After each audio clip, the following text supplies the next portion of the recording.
The autumn wind is a pirate, blustering in from sea. With a rollicking song he sweeps along, swaggering boisterously. His face is weather-beaten.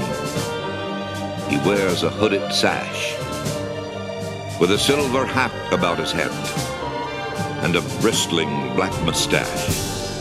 He growls as he storms the country, a villain big and bold.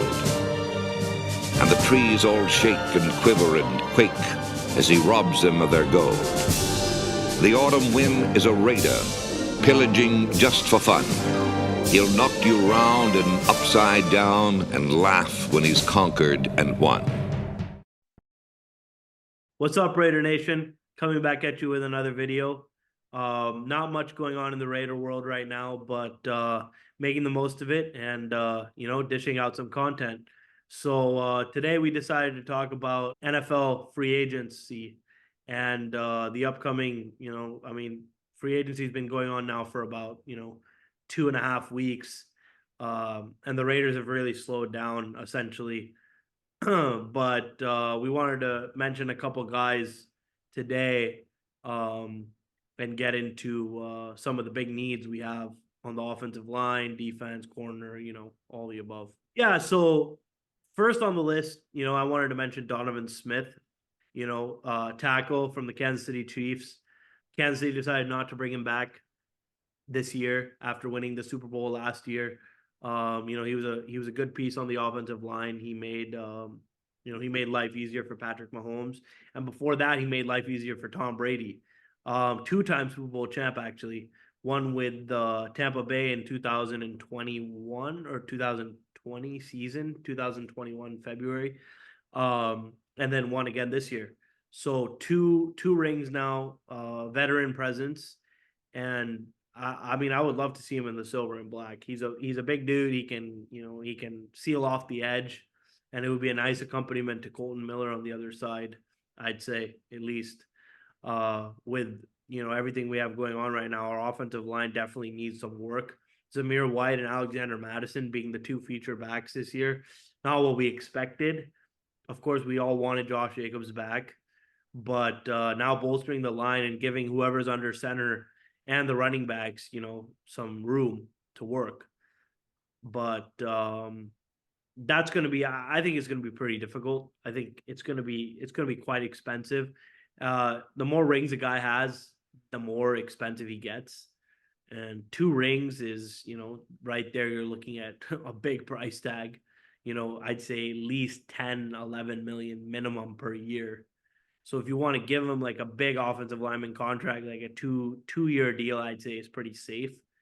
You're going to have to fork over the money because, he's probably getting mad offers and mad looks from everywhere around the league, being a 2-time champ and, blocking for the likes of Brady and Patrick Mahomes, 2 of the best arguably to ever do it. Yeah, I do agree that we need offensive line help. I think right now on the roster, we have our left side is shored up with Colton Miller, Dylan Parham, and Andre James, obviously, but our right side is in shambles right now with obviously Greg Van Roten, our starting right guard last year, is still a free agent, and we lost Jermaine Illuminor to the Giants. So we don't have a lot of depth in our right side right now. So I heard Telesco's press conference. He mentioned Thayer Munford as a guy who could step up. So I'm assuming that if anything, he might start at right tackle, which, he's shown promise. I'm not gonna say that he hasn't shown anything. So he's shown a little bit, but obviously you want to get depth there. So I think Donovan Smith, just to add competition to that offensive tackle room, would be a good thing. And another guy I want to mention too is Dalton Risner, who was a right guard for the Minnesota Vikings last year, and he also was drafted by the Broncos a few years back. And he's a guy that he's not a star right guard. He's not Dylan Parham. He's not a Pro Bowl type guy, but he's serviceable. We saw with Greg Van Roten last year, sign a guy like that, and he's serviceable. He can do a little bit in the pass game. He's not gonna give up a bunch of sacks. He's a veteran. So I think we can get him on a 2-3 year deal and you just plug him in at right guard and just let him play. I'd be lying if I said I've watched a ton of tape on this guy.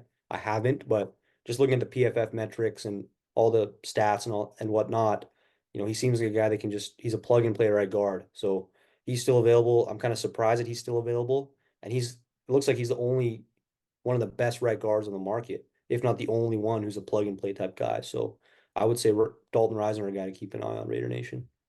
Another guy, that we wanted to get into is Steven Nelson. Obviously, the elephant in the room is what the fuck is Tom Telesco doing at cornerback?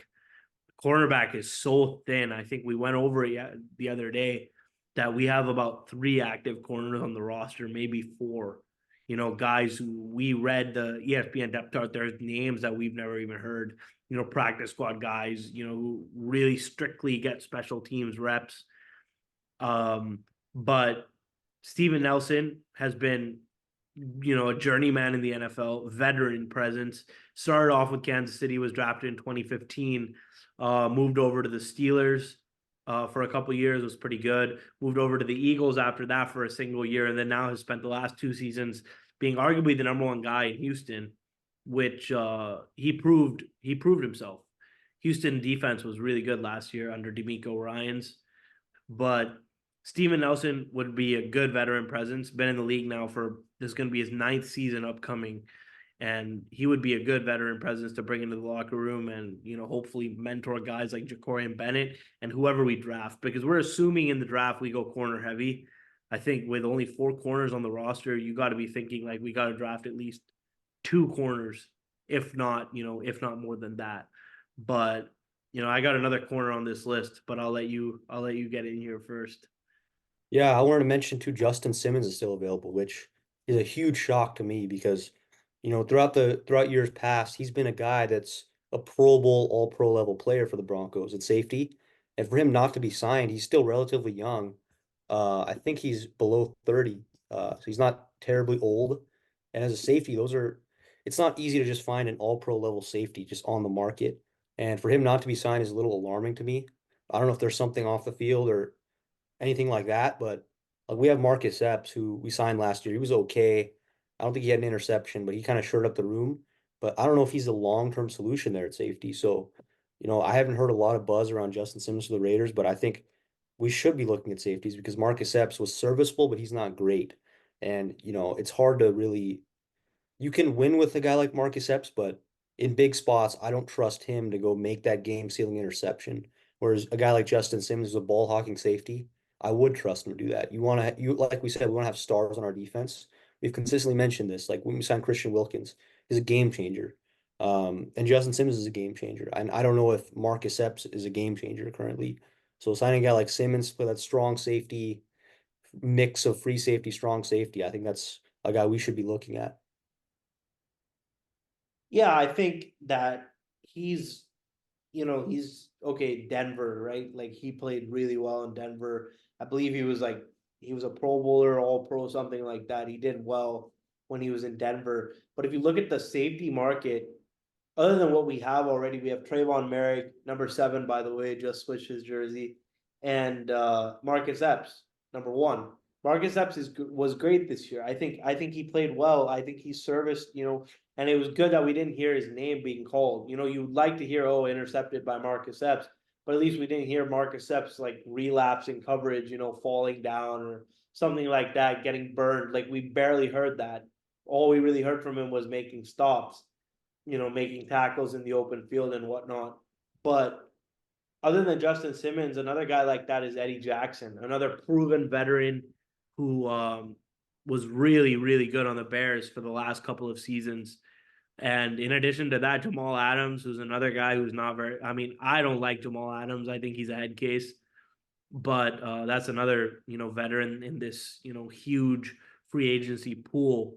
But other than that, I was going to mention Adoree Jackson, one of my all-time favorite USC football players and track runner. I think he missed the Olympics by like 0.1 seconds or something back in 2012, which is pretty crazy, but just electric speed, can keep up with any receiver, can keep up with a Tyreek Hill, can keep up with any of these guys who, run a sub 4.3 40-yard dash, which is not many, but you see them in the league today. Everyone's just evolving and getting faster. Adoree Jackson is one of those guys who can keep up. And surprising that the Titans or the Giants haven't retained him. I believe he's on the Giants now, correct? Yeah, he was on the Titans he was Yeah, drafted yeah, by yeah, yeah. Drafted Giants. by the Titans, right? That's what I thought. Drafted by the Titans, then now on the Giants, they didn't retain him. But that would be another name to look for. And there's just so many corners that are available in free agency. You also got Xavier Howard. We made a video on that a few weeks ago. You got Trey White still available. You got Avonte Maddox, another Eagle that was available. But you got to bring in one of these guys. I think if you're Tom Telesco, you got to look at the bigger picture here, and you got to see who's gonna make plays for you. And I think one of these guys would be a good addition. Yeah, I agree. And Raider Nation, we have a lot of needs. We're not 100% roster yet. We have a lot of holes on the roster, and Telesco's being patient, but we need to see some urgency. We signed Christian Wilkins. That was our big signing. But we haven't seen anything as of late. And with our holes at offensive line and at corner, I'm starting to get a little worried. And I hope, obviously, there's guys still available. I hope we go out and sign some of these players because there's a lot of talent still on the board, and they're going to get eaten up quick. So Telesco has to go and target whoever he wants to target and make it happen. Yeah, and Raider Nation, keep up the likes, comments, subscribes.